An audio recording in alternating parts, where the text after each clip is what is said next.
My family kicked me out of the house to replace me with the perfect father, but when I told them the truth, he was arrested. When I got home that night, everything felt off, like the air inside the house had thickened with something unspoken. I was exhausted after a long shift, my body running on caffeine and the desperate need for sleep. But the second I stepped through the door, a strange stillness settled over me. A silence that wasn't the usual calm of a house asleep, but something heavier, something unnatural.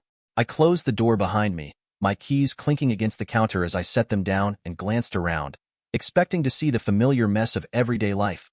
The pile of Sophia's textbooks scattered across the coffee table, my wife's shoes kicked off near the door, the faint glow of the television left on too late.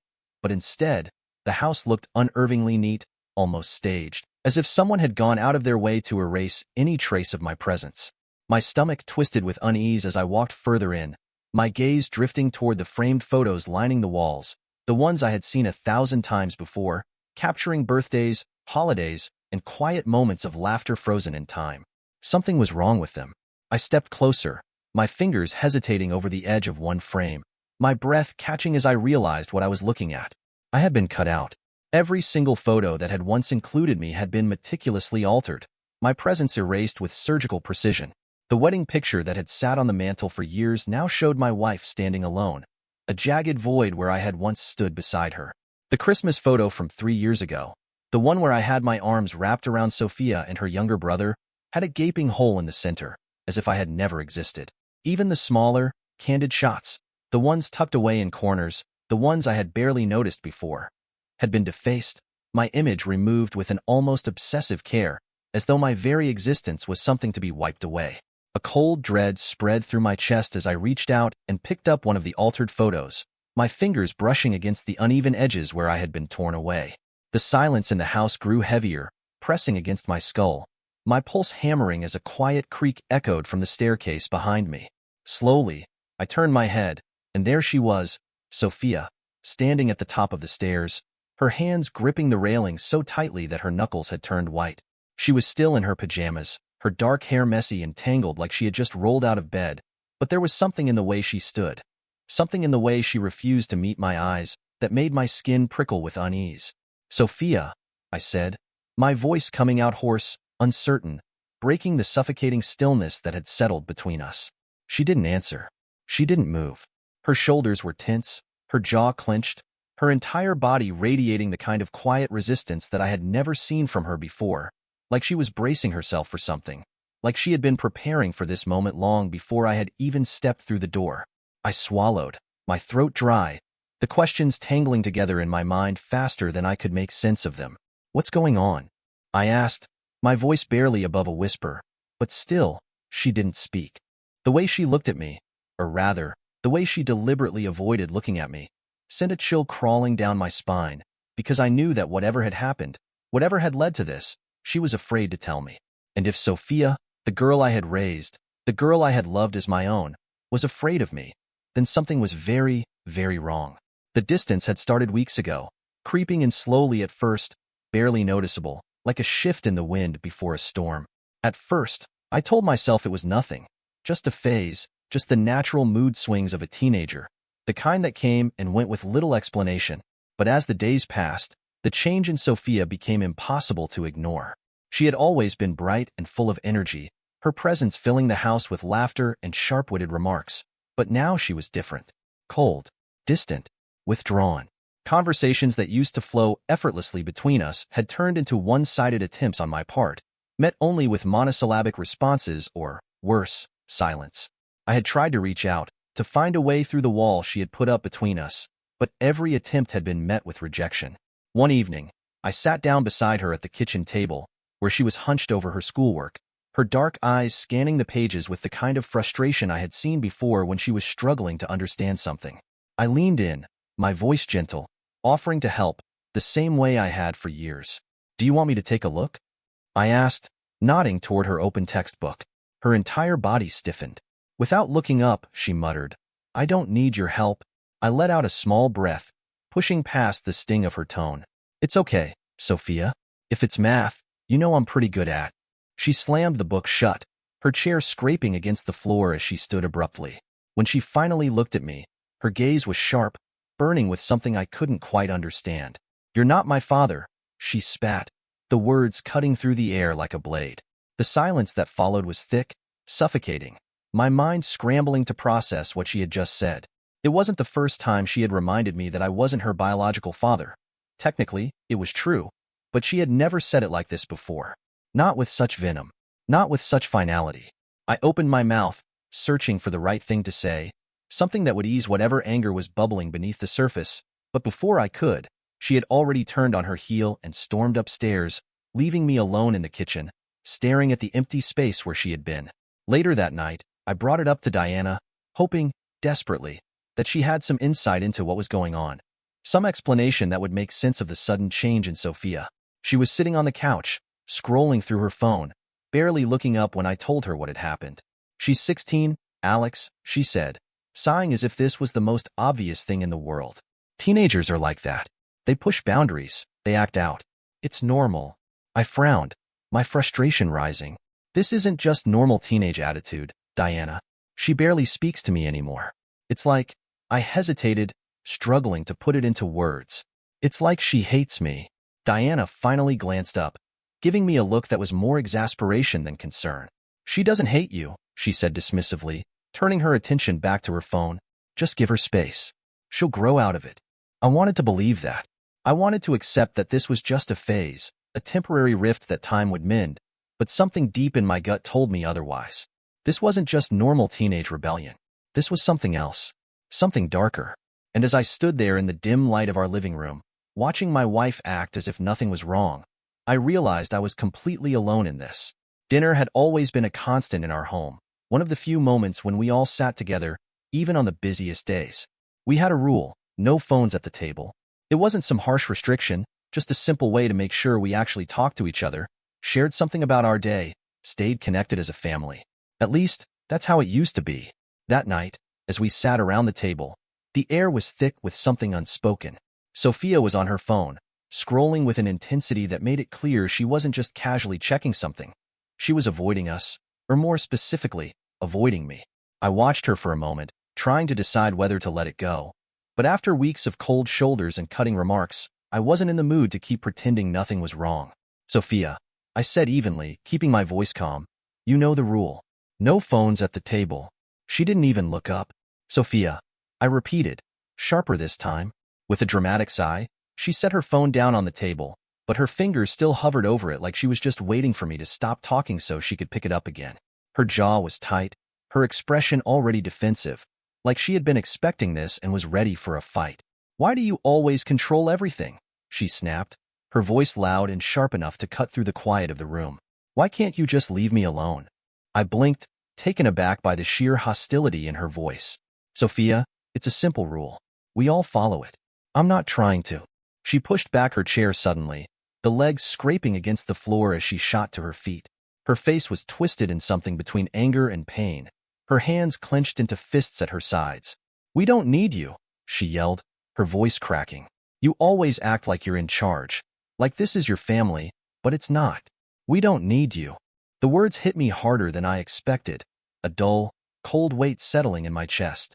Before I could respond, before I could even fully process what she had just said, Diana sighed and leaned back in her chair, rubbing her temple like she was exhausted by the entire conversation. "Maybe," she muttered, barely glancing at me, "we really would be better off without you." The room went silent. I turned to Diana, my heart hammering in my chest, waiting for some kind of explanation, some sign that she hadn't really meant what she just said. But she didn't take it back. She didn't even look at me. Sophia stood there, breathing heavily, her arms crossed over her chest like she was bracing for me to explode, to yell back, to argue. But I didn't. I couldn't. Something inside me cracked, the last fragile thread of denial snapping under the weight of reality. This wasn't just teenage rebellion. This wasn't just a bad mood or a passing phase. This was something deliberate. And for the first time, I realized I wasn't just being pushed away. I was being erased. I didn't say a word. I just got up from the table, my chair scraping against the floor, and walked away. I heard Sophia mutter something under her breath, maybe another sharp remark, maybe just a scoff, but I didn't stop to listen. I didn't even look at Diana. If I did, I might have said something, demanded an explanation, asked her if she really meant what she had just said. if she had really been thinking it for longer than I had even realized. But I knew, deep down, that I wouldn't get an answer that made any of this hurt less. Upstairs, I grabbed a bag and started packing. I moved on autopilot, stuffing clothes into the duffel without even thinking about how long I'd be gone. A day? A week? Forever? I didn't know. All I knew was that I couldn't stay in that house anymore. I had spent years building a life there, years raising Sophia like my own daughter, years believing that no matter what, we were a family. And now, in a single evening, that illusion had shattered. When I zipped up the bag and turned to leave, I paused for a moment at the doorway of the bedroom I had shared with Diana for so long. The bed was unmade, one of my shirts still draped over the chair where I had tossed it the night before, as if this was just any other normal evening. But it wasn't. I wasn't sure if I would ever walk back through that door again. I walked downstairs, past the dining room, where Diana and Sophia were still sitting. Neither of them said a word as I passed. Diana didn't even look up. I expected her to say something, anything. Maybe ask where I was going, maybe tell me I was overreacting. But she didn't. And that silence told me everything I needed to know. I stepped outside, the cold night air hitting me like a slap, and shut the door behind me. I drove without thinking, my mind too numb to process where I was going until I found myself parked outside my best friend Ryan's apartment. I sat in the car for a few minutes, gripping the steering wheel, trying to push past the disbelief still swirling in my chest. I had always thought that if my marriage ever fell apart, if my family ever broke, there would be some kind of warning, some argument, some catastrophic event. But this had been slow, quiet, creeping up on me until, all at once, I realized it had already happened. I turned off my phone. I couldn't deal with any messages, any explanations, any empty apologies. Not tonight. By the time I knocked on Ryan's door, I felt like a ghost, like some part of me had been left behind in that house, sitting at that table, still trying to understand how everything had fallen apart so fast. Ryan opened the door, taking one look at my face before stepping aside to let me in without asking a single question. I dropped my bag on the floor and sank onto his couch, exhaling shakily as I stared at nothing. I had left my house, my wife, my stepdaughter. And the worst part was, I wasn't sure if they even cared. I barely slept that night, lying on Ryan's couch with my thoughts running in endless circles, replaying the moment I walked out of my own home, the weight of Diana's indifference pressing heavier on my chest with every passing second. I had expected some kind of regret, some moment of doubt from her or even from Sophia, but instead, I had been met with silence, and that silence spoke louder than anything they could have said. My body ached from the tension, my head pounded from exhaustion, but no matter how much I tried to shut my eyes and push everything away, the same words kept playing in my mind, over and over again. Asterisk, maybe we really would be better off without you, asterisk. At some point, I must have drifted into a restless sleep because the next thing I knew, sunlight was seeping through the blinds, and the scent of coffee filled the air. I sat up slowly, rubbing my face, feeling like I had been hit by a truck, and saw Ryan standing nearby, a steaming mug in his hand, watching me carefully with the kind of expression that told me he had something to say that I probably wouldn't like. He handed me the coffee without a word, waiting as I took a sip, the bitterness doing nothing to chase away the hollow feeling in my chest. "You look like shit," he finally said, dropping onto the chair across from me with a sigh, his fingers tapping against his own mug, his hesitance obvious. "Feel like it too," I muttered, my voice rough from sleep and the weight of everything I had tried to suppress the night before. I knew he wanted to say something, knew he was holding back, and I didn't have the energy to ask him to spit it out, so I just waited. Ryan exhaled, rubbing the back of his neck, his gaze shifting away for a moment before finally meeting mine again. "Listen, man, I wasn't sure if I should bring this up, but you need to hear it," he said carefully, watching my reaction. "Diana's ex is back in town." The words hit me like a punch to the gut, my grip tightening around the mug, my body tensing instantly as my mind struggled to process what he had just said. I had barely heard Victor's name in years, had barely even thought about him beyond the occasional bitter reminder that he had walked out on his own daughter, leaving me to step in and pick up the pieces, to be the one who stayed, who did the work, who was there when she needed someone. "Victor?" I asked, my voice quieter than I intended, as if saying his name out loud would somehow make this more real. Ryan nodded, his expression grim. "Yeah, I don't know how long he's been around, but I heard from a guy at the gym that he's been seen with Diana and Sophia a few times." He hesitated, his fingers tightening slightly around his mug, like he was debating whether to say what was next. "I think he's been back for a while." Something cold settled in my stomach, a slow, creeping realization sinking in that I had been so completely blind to what was happening right in front of me, that while I had been fighting to hold on, they had already been pulling away, already making room for someone else. Without thinking, I reached for my phone, hesitating for only a second before turning it on and ignoring the flood of unread messages that popped up, my fingers moving quickly as I scrolled through social media, my breath catching when I saw it. A photo.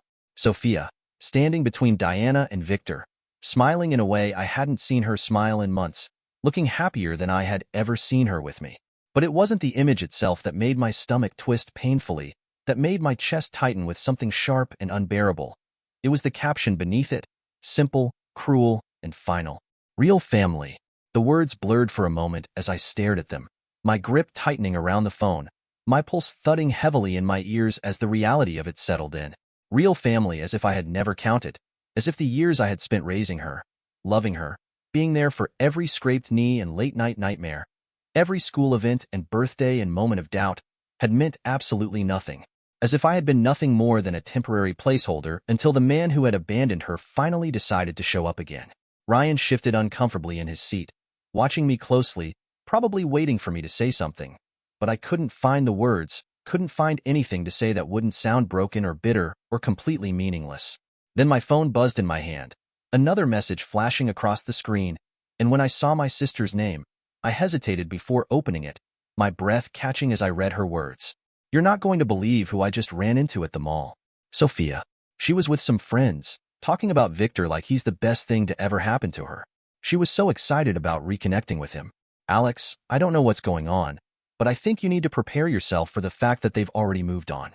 I read the message again, then a third time, each word cutting deeper, each confirmation of what I had been too afraid to admit, feeling like another nail in the coffin of the life I thought I had.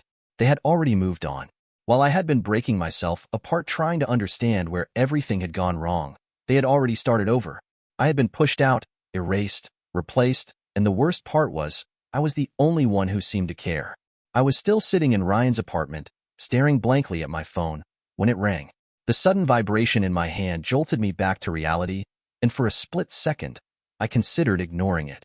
I wasn't in the mood for any more bad news, wasn't sure if I could handle another punch to the gut after the night I'd had. But then I saw the name on the screen. Mrs. Langley Sophia's school psychologist, and a cold dread settled in my stomach. I hesitated, then answered. Hello? My voice was hoarse, rough from lack of sleep and too much bitterness trapped in my throat. There was a pause on the other end, followed by a cautious, measured voice. Mr. Hayes, I hope I'm not calling at a bad time. Just tell me what's going on, I said, already knowing that whatever she was about to say wasn't good. She sighed, and I could hear the weight of concern in her tone. I wanted to reach out to you because Sophia has made some unexpected decisions regarding her education. She's dropping all of her specialized subjects, her AP courses, her extracurriculars. And, she hesitated, as if debating whether to continue, before pressing on, she's planning to transfer to another school, in another city. I sat up straighter, my grip tightening around the phone. What? My heart pounded in my chest, the words not quite computing. That doesn't make any sense. She's always been focused on school, on her future. Where the hell is this coming from? Another pause. A carefully measured breath. She says it's what she wants, but the woman hesitated again, as if she wasn't sure how much she should say. Mr. Hayes, I've worked with Sophia for a long time. She's always been ambitious, driven. This sudden change, it doesn't feel like her decision. It feels influenced. I knew exactly who was influencing her before she even had to say it. Victor, I muttered, my free hand curling into a fist against my knee. Mrs. Langley didn't confirm it outright, but her silence was enough. Has she said where she's going? I asked, my voice tight with barely restrained anger. She mentioned moving in with her father, she said carefully, her words slow, as if she was trying to gauge my reaction. She says he's offering her a new life. I closed my eyes for a second, exhaling sharply, trying to keep my temper in check. A new life, the words felt like acid in my mouth. Of course, that's how Victor had spun it. He had shown up out of nowhere, whispered all the right things in Sophia's ear, made her believe he was the answer to everything, the father she had always deserved. And now, she was willing to throw away everything she had worked for because of his empty promises. Thank you for telling me, I finally said, my voice tense but controlled. Oh, I'll handle it. I ended the call, my mind racing, my pulse hammering so hard in my ears that I barely heard Ryan say my name. Alex, he repeated, sharper this time. What's going on? I stood up, shoving my phone into my pocket. Victor's not just back. He's trying to take her. Ryan frowned, but before he could ask anything else, my phone buzzed again. This time, it was Diana. I stared at the screen for a second, then answered. So, are you finally going to tell me what the hell is going on? There was a long silence on the other end before Diana let out a slow, exhausted sigh. Alex, I didn't know how to tell you. I barked out a humorless laugh. Tell me what, Diana? That your ex suddenly decided to play Father of the Year? That he's convinced our daughter to throw away her future for some fantasy? She didn't respond right away, and the hesitation made something cold creep up my spine. When she finally spoke, her voice was softer, almost guilty. It's worse than that. I clenched my jaw. How? Another pause, then. He asked Sophia to invest her college fund in his startup. For a second, I thought I had misheard her. The words sounded too absurd, too insane to be real, but as the silence stretched between us, I realized she wasn't joking. He what? My voice came out strangled, disbelieving, my pulse thudding violently in my ears. Are you telling me this bastard waltzed back into her life after 16 years, and now he's trying to steal her future? And you? I stopped, suddenly realizing something. Wait, you knew. You knew and you didn't say anything. I didn't think she would go through with it, Diana admitted, her voice quiet, defensive, like she was trying to convince herself as much as me. I thought, she sighed, her frustration bleeding through. I thought she'd see reason. I laughed bitterly, shaking my head, even though she couldn't see me. See reason? He's manipulating her, Diana, and you let him. You let this happen. She's 16, Alex. I can't control who she trusts.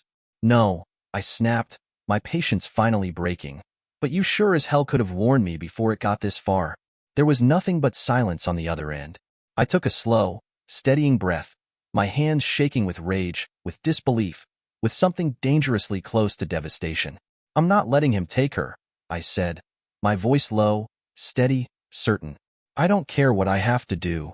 Then I hung up, because if I stayed on the line any longer, I wasn't sure if I'd be able to stop myself from saying something I couldn't take back.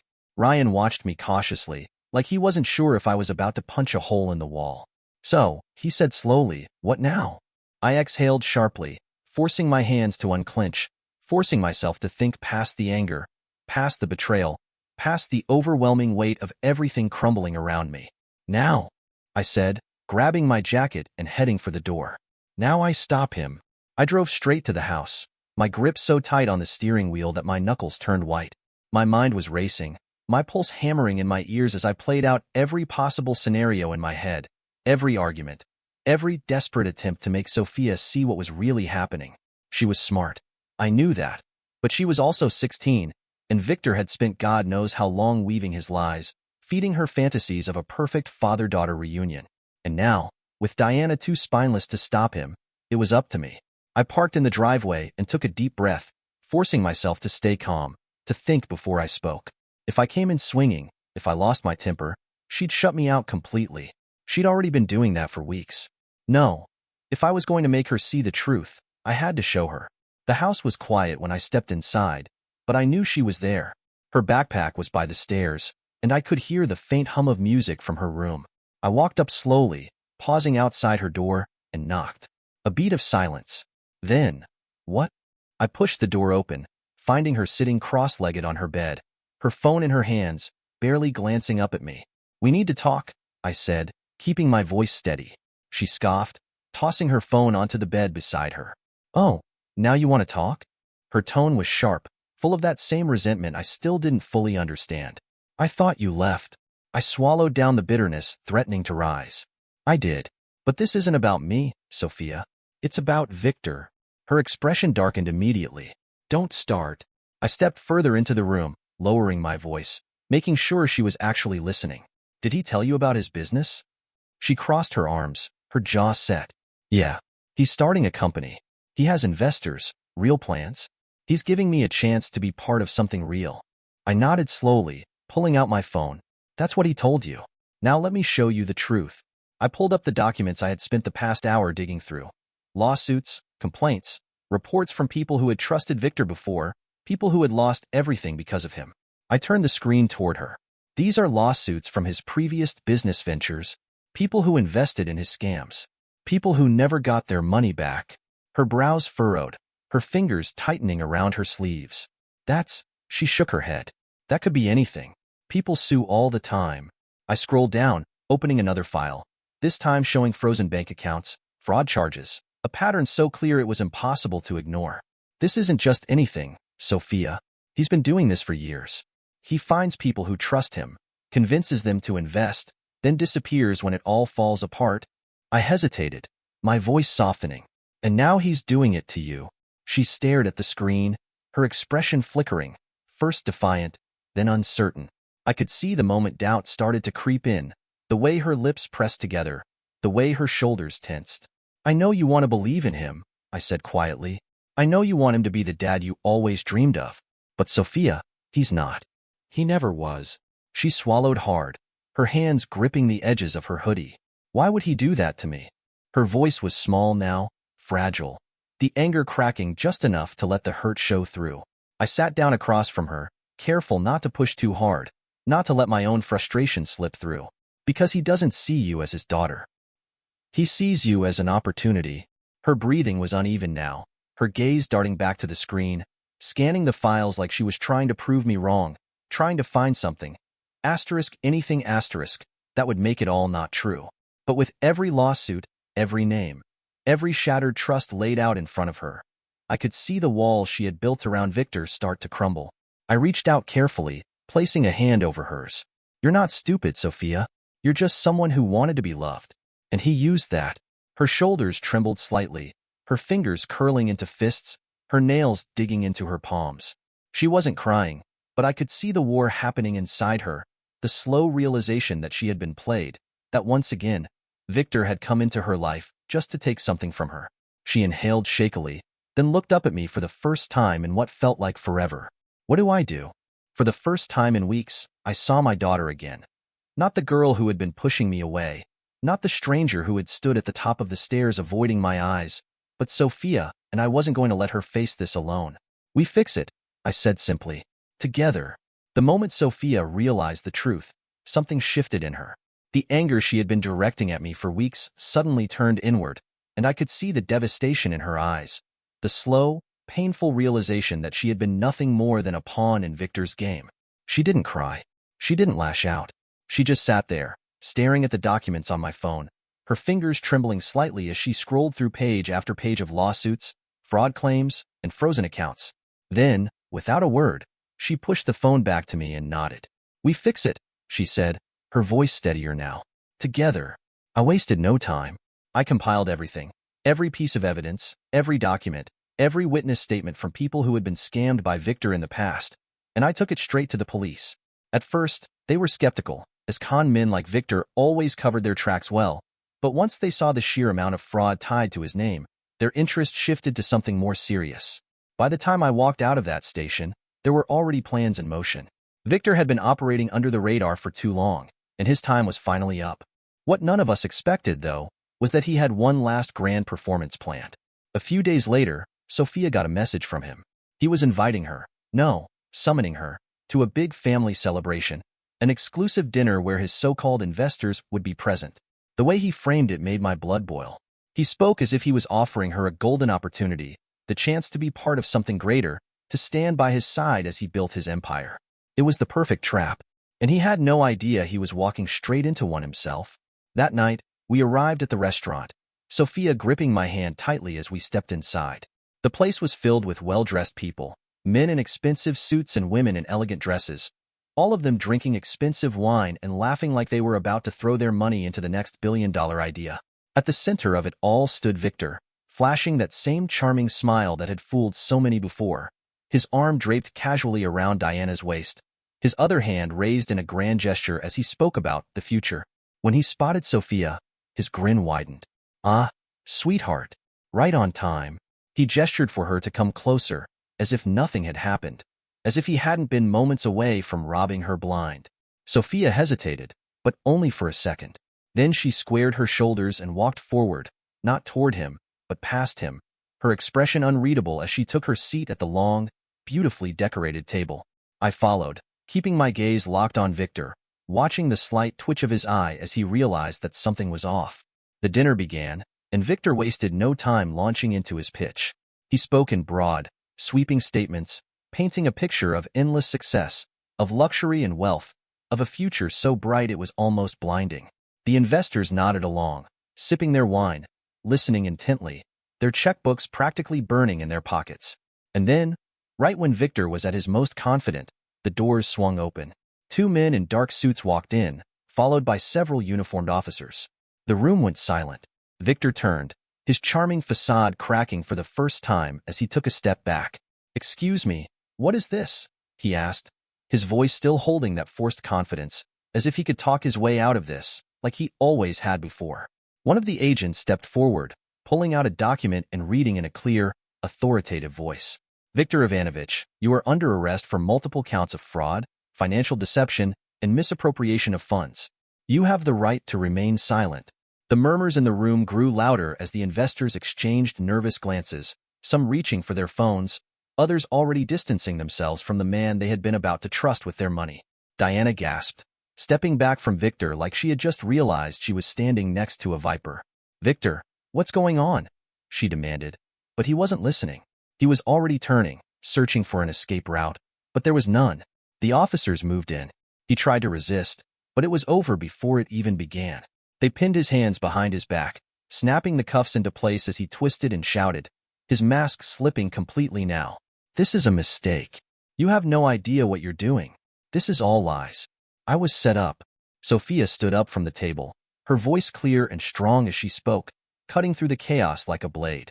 "You set yourself up," she said coldly.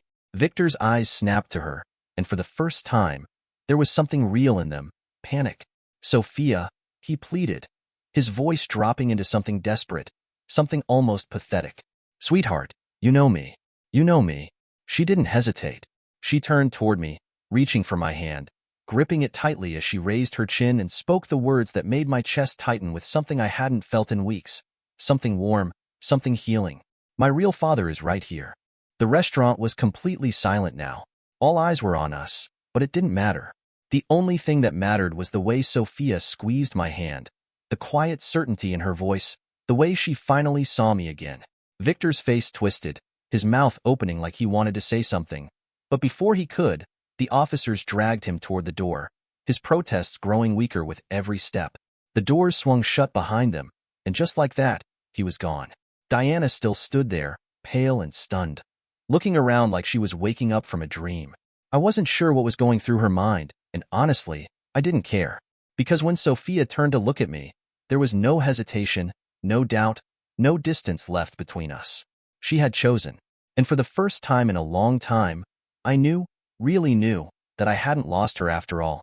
The news of Victor's arrest spread quickly, unraveling a tangled web of deceit that went far beyond what I had initially uncovered. Investigators dug deeper into his past, exposing fraudulent schemes worth millions of dollars, scams that had left countless people financially ruined. His so-called startup had never been anything more than a front, another con designed to lure in investors and disappear with their money. The headlines painted him as a mastermind of deception, a man who had spent years perfecting the art of lying, but to me, to us, he was nothing more than a selfish coward who had finally run out of luck. In the days that followed, the house was quieter, not with the suffocating tension that had filled it before, but with something softer, something like healing. Sophia returned to her studies, throwing herself back into the things she had once loved, as if trying to reclaim the future Victor had nearly stolen from her. I saw the difference in her almost immediately, the way her shoulders sat lighter, the way she no longer avoided my eyes, the way she started asking me for help with homework again, like she used to before everything had gone wrong. She didn't talk much about what had happened, didn't dwell on the betrayal, but I could see it in the way she carried herself, in the quiet moments when she thought no one was watching. The slow rebuilding of trust, the silent understanding that she had been manipulated, that she had been used, but that she had also chosen to come back. Diana and I were figuring things out. It wasn't easy. There were too many things left unsaid, too many wounds that needed time to heal, but we were trying. She had admitted that she had been blinded, that she had wanted to believe Victor had changed because it was easier than facing the truth. She had let him back in because a part of her had still wanted to believe in the man she had once loved, even though that man had never truly existed. And while I wasn't sure if I could ever fully forgive her for not seeing it sooner, for standing by while he nearly destroyed everything I had built with Sophia, I also knew that I wasn't ready to walk away just yet. We had spent years together, built a life together, and maybe, just maybe, there was still something left worth saving. One evening, as I sat in the living room, flipping through an old book, Sophia walked in carrying a box. She hesitated for a moment before setting it down on the coffee table in front of me, her fingers tapping against the cardboard as if she was unsure of how to say what she wanted to say. "I found these in the attic," she said finally, nudging the box slightly toward me. I frowned, setting the book aside and lifting the lid, my breath catching slightly when I saw what was inside. Photographs. Dozens of them. Some of them were from years ago, others more recent, but they all had one thing in common. I had been cut out of them. Sophia sat down beside me, tucking her legs under herself, her voice quieter now. "I don't know why I did it," she admitted, staring down at the pictures with a mixture of guilt and sadness. "I was so angry, and I didn't even know why. I thought," she trailed off, shaking her head, "I thought if I erased you, it would make things make sense. But it didn't." I swallowed the lump forming in my throat, reaching for one of the photos. Our Christmas picture from years ago, the one where I had been standing in the middle, my arms wrapped around her and her younger brother. The edges where I had been torn away were jagged, uneven. But now, sitting in the box, there was something else. Tape. Sophia had tried to put them back together. I turned to her, and for the first time in weeks, there was no distance between us, no unspoken resentment, no wall keeping us apart. Just my daughter. The girl I had raised, the girl I had fought for, the girl who had finally come back. "I want you to put them back," she said softly, her fingers brushing against mine.